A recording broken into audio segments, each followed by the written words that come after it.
સીતારામ, કેમ છો બધા? મજામાં? આપણે થોડા દિવસ પહેલાં એક વિડીયો મૂક્યો હતો કે દાદાની તબિયત અચાનક બગડી ગઈ છે, હમણાં થોડા દિવસ વિડીયો નહીં આવે. એટલે બધાએ બહુ કોમેન્ટ કરી અને દાદાની તબિયત જલ્દી સારું થાય એ પ્રાર્થના પણ કરી બધાએ. અને કોમેન્ટમાં સાથે સાથે એ રીતની કોમેન્ટ હતી કે દાદાને શું થયું, કઈ રીતે બન્યું એ જણાવો.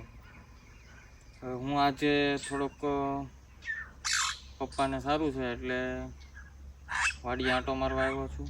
થોડીક શાકભાજી બધી થઈ ગઈ છે, પાલક, કોબી, રીંગણા, પછી કોથમરી, આ બધું થઈ ગયું છે. તો આંટો મારતો જાઉં અને લેતો જાઉં. બીજું ચકલાને ચણ નાખવાની હતી, કબૂતર માટે ચણ નાખવાની હતી, કબૂતર માટે ઝાર ખાલી થઈ ગઈ હતી, એ લેતો આવ્યો. એટલે એ બધું કામ થોડુંક કર્યું ને પછી થયું કે હવે વિડીયો બનાવી નાખું. હવે જે વાત થઈ એમ શું થયું પપ્પાને, બધાનું કહેવાનું એમ હતું કે એમને ડાયાબિટીસ છે, એટલે કંઈક ડાયાબિટીસને રિલેટેડ પ્રોબ્લેમ થયો હોય કે પછી એમનું ચેકઅપ ન કરાવ્યું હોય, તમારે ધ્યાન રાખવું હતું, એવી કોમેન્ટ પણ આવી. પણ હકીકત કંઈક અલગ છે.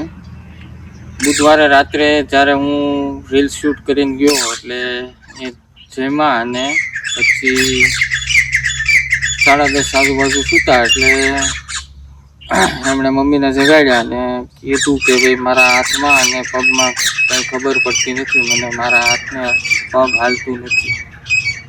એટલે મમ્મીએ તરત નાના ભાઈને જગાડ્યો. સિચ્યુએશન એવી હતી કે તે દિવસે મેં નાના ભાઈને અહીંયા રાત રોક્યું હતું અને સવારે વહેલાનું શૂટ કરવાનું હતું. એટલે મેં એને કીધું હતું કે તું અહીંયા રહે, એને રજા હતી એટલે મેં કીધું તું શૂટ કરજે, જેટલું થાય એટલું, હું આવીને પછી પાછો શૂટ કરવા મળે.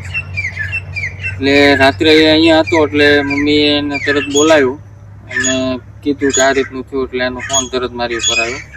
મેં એને કીધું તું તરત હવે પહેલાં 108ને ફોન કર અને 108ને બોલાવી લે. એટલે ટાણાથી 108 લગભગ 5-7 મિનિટમાં આવી ગઈ. ત્યાં સુધીમાં મેં આપણા ગામના સરપંચ છે, પછી ધીરુદાદા છે, પ્રતાપભાઈ છે, એમને બધાને ફોન કરી દીધા અને એમને બધાને કીધું કે તમે ત્યાં જલ્દી જાઓ, કારણ કે હું ત્યાંથી પહોંચું તો મારે 1 કલાક થાય. હવે આ રીતનું થયું એટલે પછી 108 આવીને એમણે બધાએ મદદ કરી અને પછી 108માં પપ્પાને બેસાડ્યા અને પછી અહીંથી 108 નીકળે એટલે ફોન આવ્યો કે ભાઈ થોડીક પેરાલિસિસની અસર લાગે. એટલે મેં અમારા ફેમિલી ડૉક્ટરને ફોન કર્યો.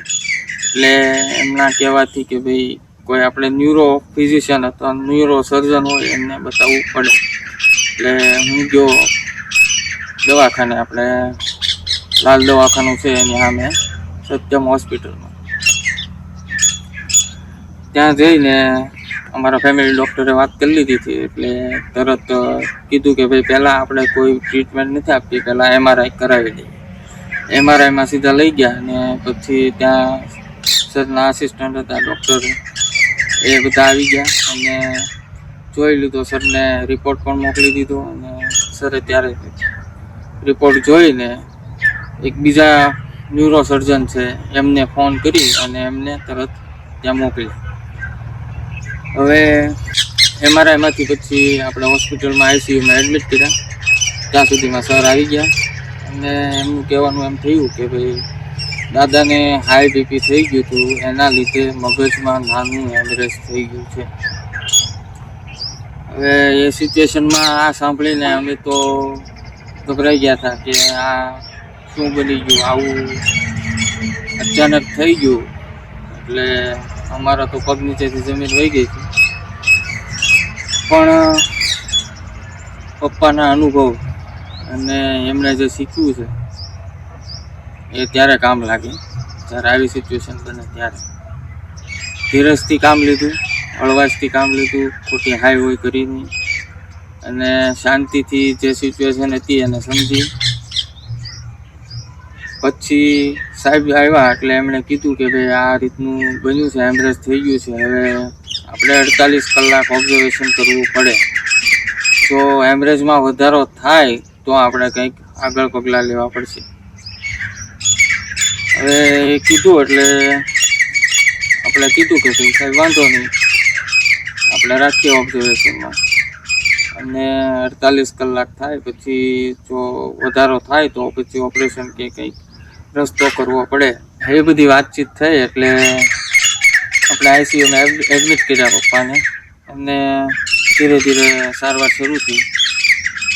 પણ એમના કર્મ સારા અને જ્યાં પુણ્યનું કામ કરે છે તો ભગવાને એમની સામે જોયું, અને આ બધાનો પણ આશીર્વાદ છે, પ્રાર્થના છે કે એવી આપણે પોઝિશન ન બની અને એવરેજમાં વધારો ન થયો, ત્યાં અટકી ગયું. પછી 48 કલાક પછી સાહેબ પાછા ચેકઅપ માટે આવ્યા અને બીજો રિપોર્ટ કરાયો MRIનો, એટલે હેમરેજ વધ્યું નહોતું, ત્યાં અટકી ગયું હતું, અને એ થોડીક સારી વાત હતી આપણી માટે. પછી સરનું કહેવાનું એમ થયું કે હવે જે આ હેમરેજ થયું છે એના લીધે બાબુભાઈના એક પગમાં અને એક હાથમાં થોડીક તકલીફ રહેશે, એ હલન ચલન આવતા વાર લાગશે. તો આપણે 4-5 દિવસ નોર્મલ રૂમમાં શિફ્ટ કર્યા. સારવાર શરૂ હતી, ધીમે ધીમે રિકવરી આવતી ગઈ. અત્યારે ઘણી રિકવરી છે અને પપ્પાને ઘણું સારું છે. તરત ટ્રીટમેન્ટ મળી ગઈ એટલે એના લીધે કંઈ એવરેજમાં વધારો થયો નહીં, અને કન્ડિશન ધીરે ધીરે સ્ટેબલ થતી ગઈ. અત્યારે ઘણું સારું છે એમને. એટલા માટે પછી અહીંયા માણસ તો હતા જ, તે એ ચણ ને એવું નાખતા હતા, પણ મને થયું કે એક આંટો મારતા હોય, એટલા માટે આવ્યો છું. અને જો પાલક સારી થઈ ગઈ છે, કુબી ફુલેવર થઈ ગયા છે, રાજગરો સારો થઈ ગયો છે, થોડુંક મૂળા અને કોથમરી, રીંગણા ને એવું બધું ઉતાર્યું છે. એટલે એમને જે બને એ જ્યુસ ને એ બધું લિક્વિડ ઉપર જ અત્યારે રાખવાના છે. થોડું થોડું જમે છે પણ વધારે લિક્વિડ ઉપર છે. હવે આ બધી કન્ડિશનમાં થોડા દિવસ હજી ટાઈમ લાગી જશે. હું અપડેટ આપતો રહીશ બધી તમને, કે શું સિચ્યુએશન છે અત્યારની, પપ્પાને કેમ છે, એ બધું કહેતો રહીશ. આપ બધા પણ સાથ સહકાર આપજો.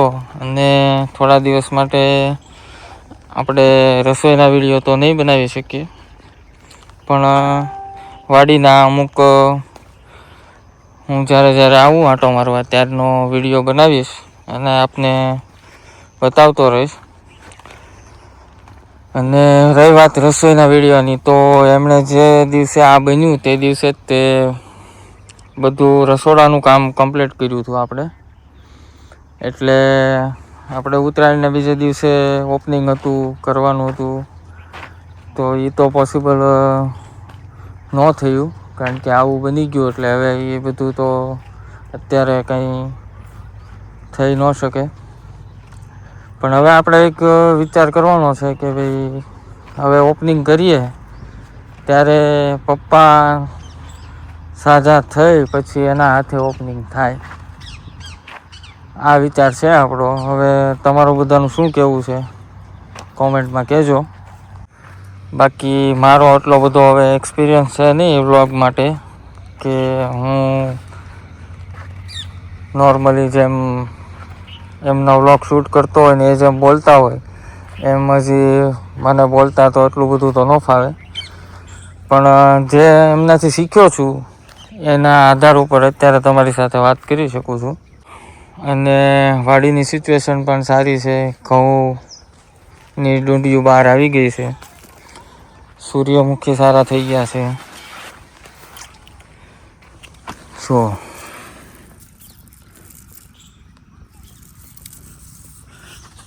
પાકમાં મહેનત કરી છે એટલે હવે થોડુંક રિઝલ્ટ દેખાય છે પાકમાં પણ, અને ઝાડમાં બી કોઈ પ્રોબ્લેમ છે નહીં.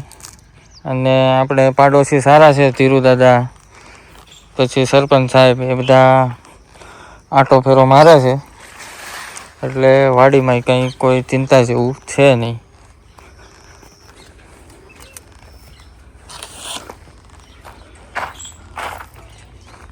આપણે આવીને તરત કબૂતરને ઝાડ નાખી દીધી અને આ ચકલાના જે ચણના છે એ ભરવાના હતા, તો એ ચણ ભેળવી અને ભરી નાખ્યા છે. હવે જો આ સિચ્યુએશન બતાવું તમને.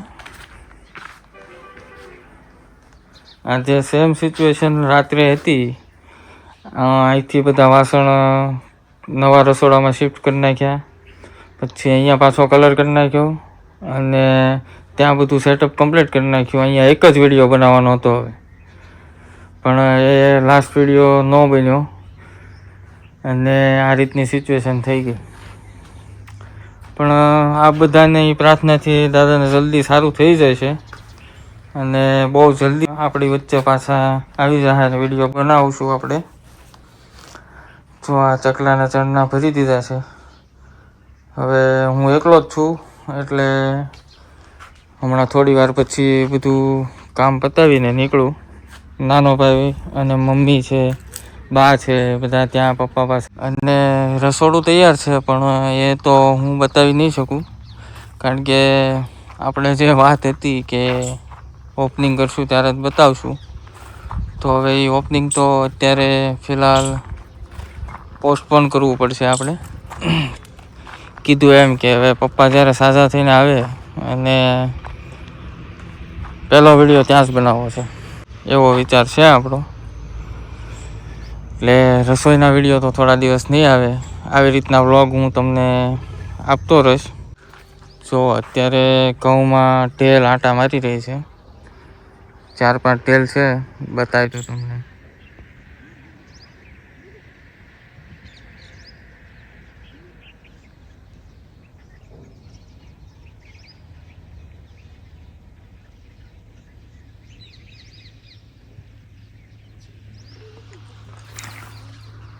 હું આવ્યો ત્યારે પોપટ પણ 4-5 આવી ગયેલા હતા અને આ ઝાડ ઉપર બેઠા હતા.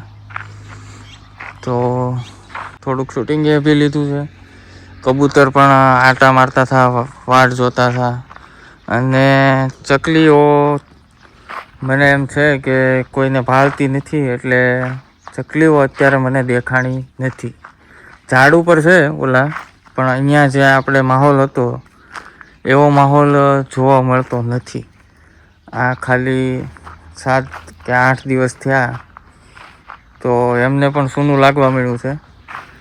અને મને પણ અત્યારે વિડીયો બનાવું છું, પણ ઘણું મનમાં એમ થાય છે કે વાડી સૂની લાગે છે, કોઈ છે નહીં. અને મનમાંથી આમ એવું થાય છે કે પપ્પાને સારું થઈ જાય અને પપ્પા પાછા અહીંયા વહી આવે. અને કહેવાય ને કે ભાઈ એક બાપ બેઠો હોય ત્યાં સુધી દીકરાઓને ચિંતા ન હોય. પણ હવે આ રીતની સિચ્યુએશન બને, એમણે અત્યાર સુધી આપણા માટે બહુ કર્યું હોય, હવે આપણો વારો આવ્યો છે કરવાનો, તો બધું સંભાળવું પડશે, કરવું પડશે.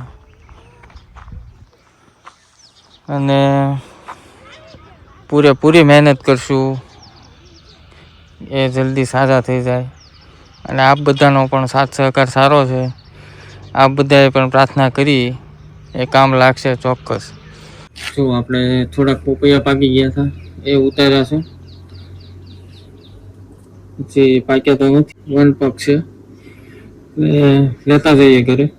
અને હવે નેક્સ્ટ અપડેટ હું તમને આગળના વિડીયોમાં જણાવીશ.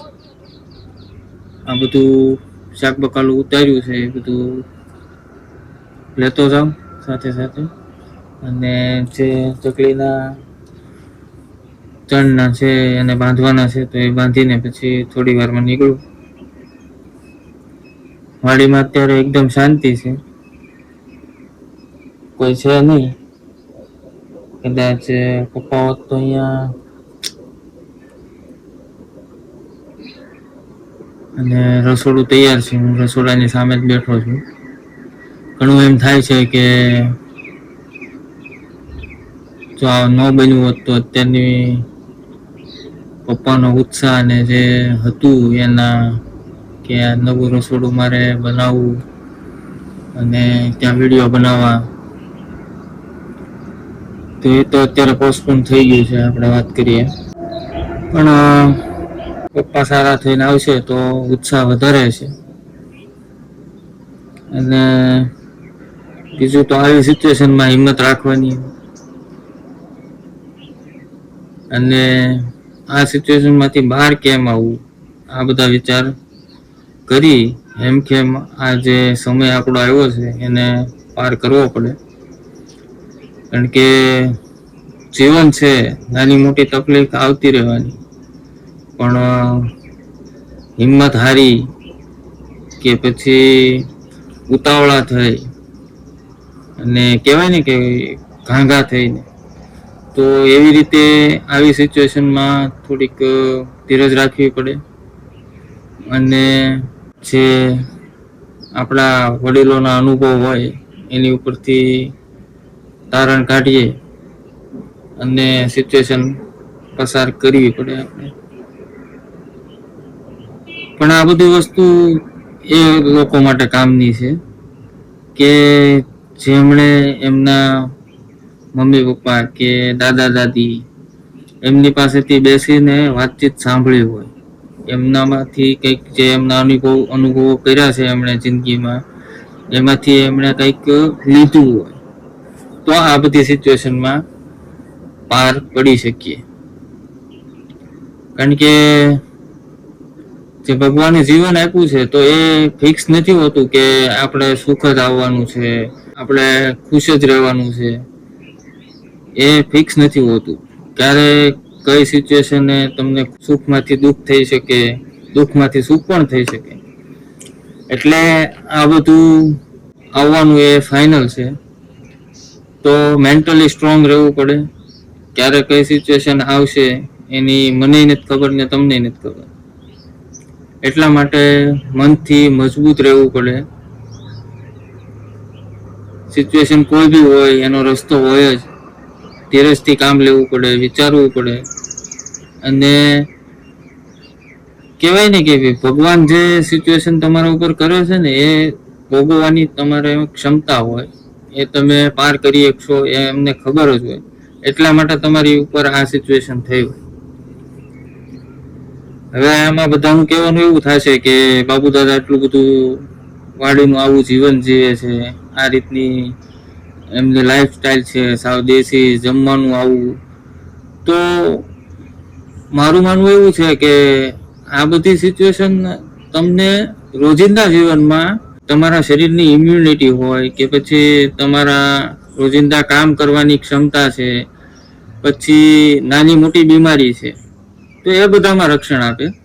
પણ આ જે રીતની સિચ્યુએશન બની, બીપી હાઈ થવું, ડાયાબિટીસ, પછી નોર્મલી અત્યારે જોઈએ તો 35 વર્ષના અને હાર્ટ એટેક આવવો, તો આ બધી સિચ્યુએશન એવી થઈ ગઈ છે કે એની કોઈ ગેરંટી નથી.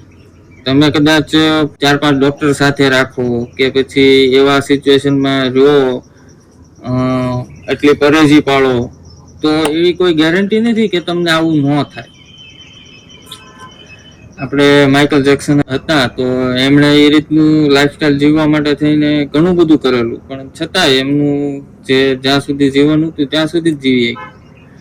એટલે પણ આ જે જીવન છે એમાં તમને મગજને શાંતિ મળે, તમારે જે રહેવું છે વાતાવરણ સારું મળે, કોઈ પોલ્યુશન ન હોય, શોર ન થતો હોય, તો તમે શાંતિથી રાતની ઊંઘ લઈ શકો.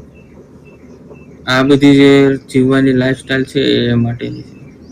નહીં કે પછી એવી કોઈ ગેરંટી કે ભાઈ આવી રીતના જીવશું તો આપણે 100 વર્ષ કે 150 વર્ષ જીવશું. એટલે એ આપણા હાથમાં નથી. એ બધું ઘડાઈને આવેલું છે અને જે ભગવાન કરે એ આપણે એના રસ્તે ચાલવું પડે. નો ડાઉટ તમે પ્રયત્ન કરો તો તમને ફેર પડે. એવું નથી કે ફેર ન પડે કે ભાઈ આવું કરવાથી આવું શક્ય ન થાય, એવું તો નથી. પણ હવે કુદરત સામે કોઈનું નથી ચાલતું. કારણ કે જે સર્જન કરીએ કે વિનાશ પણ કરી શકે. તો હવે મળશું આગલા વિડીયોમાં. ત્યાં સુધી આ સૌને સીતારામ, અને પપ્પાને જલ્દી સારું થાય એવી પ્રાર્થના કરજો.